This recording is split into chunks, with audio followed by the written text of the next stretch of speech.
दोस्तों, सबसे पहले आप सभी को नव वर्ष की बहुत बहुत शुभकामनाएं। बहुत सारे अच्छे अच्छे खबरें आई इस साल में दोस्तों। और सब कुछ बहुत अच्छा हो रहा है। और सबसे अच्छी बात है कि आज से वैक्सीनेशन शुरू हो गया, यानी कि कोरोना के खिलाफ हमारी जंग आज से शुरू हो चुकी है। सबको वैक्सीनेशन लग रहा है, धीरे धीरे हम तक भी ये दवाई पहुंचेगी और भगवान ने चाहा तो सब कुछ बहुत अच्छा होगा। दोस्तों, मैं आप सब लोगों को बधाई देना चाहूंगी कि जिस तरह से इस कठिन समय में हम सब ने एक अपना पेशेंस बना के रखा और हम सब साथ मिलकर चले, हमने सारे रूल्स को फॉलो किया और सब कुछ बहुत अच्छा हुआ। दुख है उन लोगों के लिए जिन्होंने इस महामारी की वजह से अपनी जान गंवा दी, और मैं तो यही कहूंगी कि एक तरह से वो लोग शहीद हुए हैं। खैर दोस्तों, पुरानी बातों को भुलाकर आगे चलना ही जीवन का नियम है और हम चलेंगे। तो दोस्तों, आज मैंने ये सोचा कि क्यों ना मैं आप लोगों को आप सभी का जो है मुंह मीठा कराऊं और मुंह मीठा करते हुए आगे बढ़े, क्योंकि जब भी कोई अच्छा काम हम करते हैं तो हम शुरुआत जो होते हैं वो एक मिठाई से करते हैं। तो आज मैं आपको जिस सफर में लेके चल रही हूँ अपने साथ दोस्तों, वो है उत्तराखंड की मिठाइयों का सफर। दोस्तों, उत्तराखंड में एक कुछ विशेष प्रकार की मिठाइयाँ बनाई जाती हैं और वो अपने आप में बिल्कुल ओरिजिनल है, बिल्कुल वहीं का प्रोडक्ट है और वहीं बनती है और इसके अलावा वो कहीं मिलती भी नहीं है।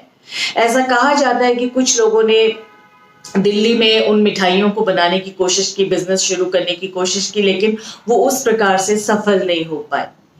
तो इस श्रृंखला में सबसे पहला जो और सबसे महत्वपूर्ण मिठाई का जो नाम आता है, जिसके लिए उत्तराखंड जाना जाता है दोस्तों, कुमायूं रीजन स्पेशली, वो है बाल मिठाई।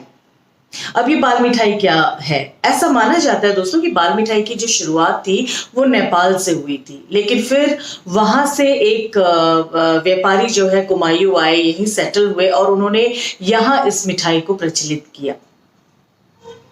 गायें जो हम लोगों के पालने का एक प्रचलन है, कुमायूं के हर घर में गाय जरूर पाली जाती है, भैंसें पाली जाती है दोस्तों। और उसका मुख्य कारण होता है कि वो खेती बाड़ी में भी काम आते हैं, दूध के काम भी आते हैं, जिसको बेचकर लोग अपनी रोजी रोटी भी कमाते हैं और अपने घर के बच्चों को भी देते हैं।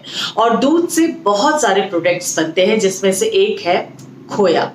तो ये बहुत ही शुद्ध खोया होता है दोस्तों, इसमें कोई मिलावट नहीं होती है और इसी खोए से बनती है बाल मिठाई। खोए को कढ़ाई में पकाया जाता है और उस हद तक पकाया जाता है कि उसका रंग जो होता है बिल्कुल चॉकलेट की तरह ब्राउन हो जाता है। और जब वो उस स्टेज पे आ जाती है दोस्तों, तो फिर उसको एक थाली में बिछाकर उसको शेप दिया जाता है। ट्रायंगल शेप की ये मिठाई होती है और दो तरीके से ये मिठाई मार्केट में आती है।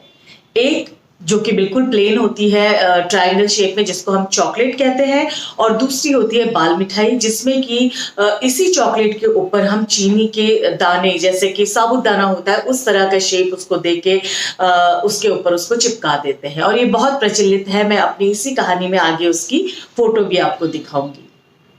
इसी तरह से दूसरी प्रसिद्ध मिठाई होती है दोस्तों सिंघौड़ी। सिंघौड़ी भी खोए से बनने वाली ही मिठाई है, लेकिन इसमें खोए को काला नहीं यानी कि ब्राउन नहीं किया जाता है, ये सफेद रंग का ही होता है। उसे बहुत अच्छी तरह से इलायची के साथ पकाया जाता है दोस्तों। और उसके बाद इसकी विशेषता क्या है? इसकी विशेषता यह है कि इस मिठाई को ओपनली नहीं बेचा जाता। इसे एक पेड़ होता है हमारे पहाड़ों में, जिसे मालू का पेड़ कहते हैं, और मालू के पेड़ के जो पत्ते होते हैं, मालू का पत्ता, उसमें इसको पान की तरह लपेट दिया जाता है, ऊपर से ओपन रहता है और एक लकड़ी के, उसी पेड़ की जो लकड़ी होती है छोटी, उससे इस पत्ते को बांध दिया जाता ताकि मिठाई गिरे नहीं, और उस फॉर्म में ये मिठाई मिलती है। काश मैं आपको चखा सकती, आपको बता सकती कि कितनी स्वादिष्ट और सौंधी सौंधी बहुत ही अच्छी इलायची की खुशबू इस मिठाई में से आती है। और जब भी कोई पहाड़ जाता है तो ये मिठाइयाँ जरूर अपने रिश्तेदारों के लिए, अपने फ्रेंड्स के लिए वहां से लेके आता है। दोस्तों इसी प्रकार जो है हमारे और भी पकवान है पहाड़ों के जो बहुत फेमस है। इन मिठाइयों के अलावा हमारे यहाँ संक्रांति के दिन यानी कि उत्तरायणी के दिन जो अभी परसों गया है, उस दिन बनते हैं घुघुते। ये घुघुते क्या होते हैं? ये अलग अलग प्रदेशों में अलग अलग नामों से जाने जाते हैं दोस्तों। और बेसिकली ये आटा होता है जिसको गुड़ के पानी के साथ गूंदा जाता है और इसे खस्ता बनाने के लिए इसमें घी वगैरह मिलाया जाता है और उसके बाद इसे अलग अलग शेप देकर फ्राई किया जाता है। अब ये शेप जो होते हैं दोस्तों खासकर काफी हद तक कॉमन शेप्स होते हैं और अगर आप इसके प्राचीन इनकी कथाओं के ऊपर जाएंगे तो कहीं ना कहीं वॉरियर्स से इनका रिश्ता होता है। तो ये जो शेप होते हैं इसमें डमरू बनते हैं, इसमें तलवारें बनती हैं, ढाल बनती हैं और ट्विस्ट करके इसको बनाया जाता है। ट्रायंगल शेप में इसे बनाया जाता है, डायमंड शेप्स में बनाया जाता है और उसके बाद परिवार में जितने सदस्य होते हैं उन सभी के लिए इसको माला में पिरोया जाता है जिसमें घुघुते होते हैं, कुछ फल होते हैं। और पहले दिन जब आप इसको बना लेते हैं उसके दूसरे दिन सुबह सुबह आप काले कौवा को इनवाइट करते हैं जो कि हमारे पितरों का एक तरह से उनकी याद में हम काले कौवों को बुलाते हैं। ये कहानी भी मैंने आपको सुनाई है कि काले कौवा को क्यों पूजा जाता है और उनको बुलाकर उन्हें ये अर्पण किया जाता है प्रसाद के रूप में और फिर घर के लोग इसे खाते हैं। तो ये तो हो गई दोस्तों मिठाइयाँ। अब आपको जो बहुत ही चटपटी सी एक और आपको एक चीज बताती हूँ दोस्तों। क्या होता है हमारे जो उत्तराखंड में नींबू होते हैं वो कागजी नींबू की तरह नहीं होते, काफी बड़े साइज के नींबू होते हैं। तो उस नींबू से बनता है नींबू साना हुआ और ये बहुत ही खट्टा मीठा एक फ्लेवर होता है। इसमें नींबू को बहुत छोटे छोटे पीसेस में इसका छिलका उतारकर इसे पूरा तोड़ लिया जाता है और उसके बाद छोटी छोटी कोई आप फ्रूट इसमें मिलाना चाहे छोटे छोटे काट के मिला सकते हैं। वैसे ऑथेंटिक अगर आप देखें तो हम लोग इसमें मूली मिलाते हैं छोटी छोटी काट के और कई लोग इसमें थोड़ा सा अनार डाल लेते हैं, ये कर लेते हैं। और उसके बाद हमारे उत्तराखंड का जो बहुत ही स्पेशल मसालेदार नमक होता है जिसमें जीरा होता है, जिसमें भांग मिली होती है, भांग के दाने मिले होते हैं, वो सारा नमक पीस कर घर पे ही पीसा जाता है और उसको और चीनी के साथ दही के साथ इसको साना जाता है। इसे कहते हैं साना हुआ नींबू। सानना मतलब अच्छे से हाथों से इसे मिलाना। बड़े बर्तन में ये बनता है दोस्तों, काफी बड़े स्टील के बर्तन में इसको बनाया जाता है और छोटी छोटी कटोरियों में इसे फ्रेश बनाकर सारे परिवार को बांटा जाता है और धूप में बैठ के इसको खाने का रिवाज है। इसके अलावा हमारी दालें होती हैं जिसमें भट की दाल होती है, गहत की दाल होती है जिसके पराठे बहुत टेस्टी बनते हैं और उसे स्पेशल पहाड़ी लहसुन की चटनी के साथ खाया जाता है। और कढ़ी जो होती है हमारी बहुत डिफरेंट टाइप की होती है। हमारी कढ़ी ऐसी नहीं होती जिसमें पकौड़े डल रहे हैं या 10 चीज़ें डल रही हैं। हमारी बहुत सिंपल घर के निकले हुए छाछ में पतली पतली मेथी के पत्तों के साथ कढ़ी बनाई जाती है जो कि सर्दियों में आपको गर्माहट देता है और बहुत ही एक सूप की तरह इसको पिया जाता है, काफ़ी स्वादिष्ट होता है। तो ये थे हमारे कुछ पकवान दोस्तों। लिस्ट जो है वो बहुत लंबी है।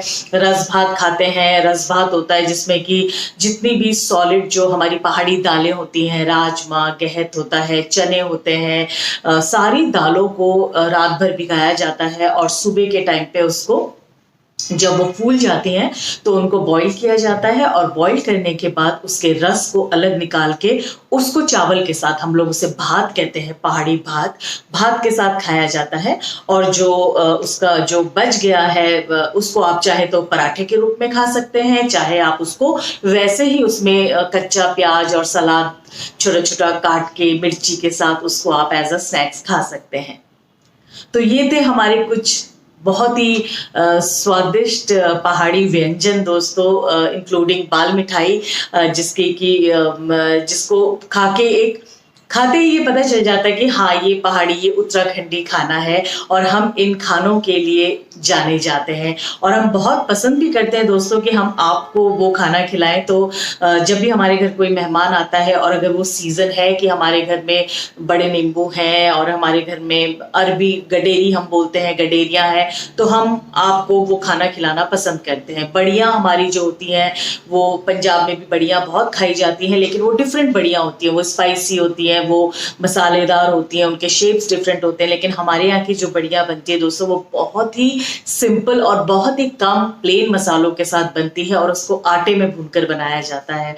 तो जितने भी व्यंजन हैं दोस्तों कहीं ना कहीं वो उनकी जो तासीर है, उनकी जो क्वालिटी है, उनमें जो वो आपको गर्मी देते हैं, क्योंकि पहाड़ी जगहें अक्सर ठंडी जगहें होती हैं और आप चाहे वहाँ गर्मियों में जाइए चाहे सर्दियों में जाइए आपको वहाँ का मौसम ठंडा ही मिलेगा।